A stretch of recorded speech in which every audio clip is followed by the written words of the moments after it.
বন্ধুরা, একটা নতুন ভিডিওতে আপনাদের স্বাগত। একজন ব্যক্তি যিনি তার কর্মজীবনের শুরুতে একজন আইপিএস অফিসার ছিলেন, তার অসাধারণ কাজের জন্য পরবর্তীকালে তাকে ইন্টেলিজেন্স ব্যুরো অর্থাৎ আইবি ডিপার্টমেন্টের একজন অফিসার হিসাবে নিয়োগ করা হয়। তিনি আজও ভারতের সেবায় কাজ করে যাচ্ছেন।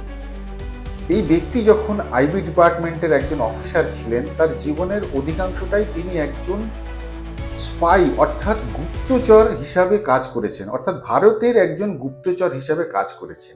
তার এই গুপ্তচর জীবনের একটা ছোট্ট কাহিনী আজকে বলবো। তিনি তার গুপ্তচর জীবনের প্রায় 7 বছর ভারতের গুপ্তচর হিসাবে পাকিস্তানে ছিলেন।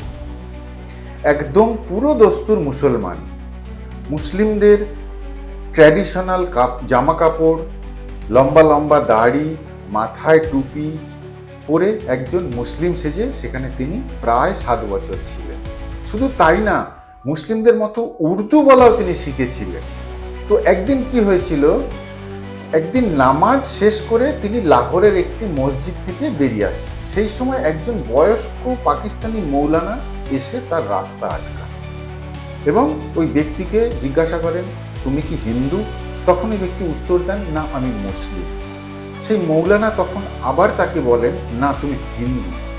তখন ওই ব্যক্তি মৌলানাকে প্রশ্ন করেন যে আপনি বারবার আমাকে এই ধরনের প্রশ্ন কেন করছেন? তখন ওই মৌলানা বলেন, তুমি জানতে চাও কেন তোমাকে আমি এই ধরনের প্রশ্ন করছি?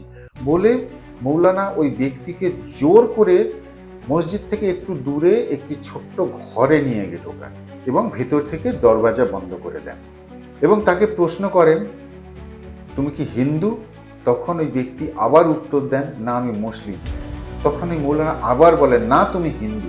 তখন ওই ব্যক্তি মৌলানাকে জিজ্ঞেস করেন, আপনি কি করে জানলেন আমি হিন্দু? মৌলানা যে উত্তরটা দিয়েছিলেন সেটা শুনে সেই ব্যক্তি অবাক হয়ে গেছিল। মৌলানা উত্তরে বলেছিলেন, তোমার কানে ফুটো আছে, যেটা হিন্দু ধর্মের রীতিনীতি, কিন্তু মুসলমান ধর্মে কান ফুটো করার কোনো অনুমতি নেই। তখন ওই ব্যক্তি চতুরতার সাথে উত্তর দেন, আমি আগে হিন্দু ছিলাম, কিন্তু পরবর্তীকালে আমি মুসলিম ধর্ম গ্রহণ করেছি। মৌলানা এই কথার কোনো উত্তর না দিয়ে ঘরের মধ্যে থাকা একটি আলমারি খোলেন এবং সেই আলমারি থেকে একটি দেবী দুর্গা আর শিবের ফটো বার করেন, করে সেই ব্যক্তিকে দেখিয়ে বলেন, আমিও হিন্দু, আমি আজও আমাদের হিন্দু দেবদেবীদের পূজা করি। দেশ যখন ভাগ হয়েছিল তারপরে পাকিস্তানে একটি হিন্দু মুসলিম রায়টে পাকিস্তানি মুসলিমরা আমার পুরো পরিবারকে মেরে ফেলে, শুধুমাত্র বেঁচে যাই আমি, এবং সেই সময় থেকে আমি মুসলিম সেজে ঘুরে বেড়াচ্ছি যাতে কেউ আমাকে চিনতে না পারে। সেই ব্যক্তি মৌলানার থেকে এই ঘটনা শুনে অবাক হয়ে যান এবং ইমোশনাল হয়ে যান, কিন্তু কোনো জবাব দেন না বা কোনো একটা শব্দ তার উত্তরে তিনি বলেন না। তার কিছুক্ষণ পরে ওই মৌলানা ওই ব্যক্তিকে বলেন, তুমি এবার যেতে পারো, কিন্তু পাকিস্তানে যদি থাকতে হয় তোমার জন্য একটা উপদেশ আছে, তুমি কানের ফুটোটা প্লাস্টিক সার্জারি করিয়ে ঠিক করিয়ে নাও, না হলে পাকিস্তানে তোমাকে যে কোনো দিন যে কেউ ধরে ফেলবে যে তুমি হিন্দু।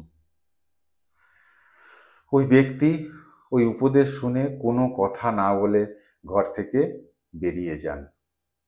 এখন বন্ধুরা, আপনারা বলুন ওই ব্যক্তি কে ছিলেন আর ওই ব্যক্তির নাম কি?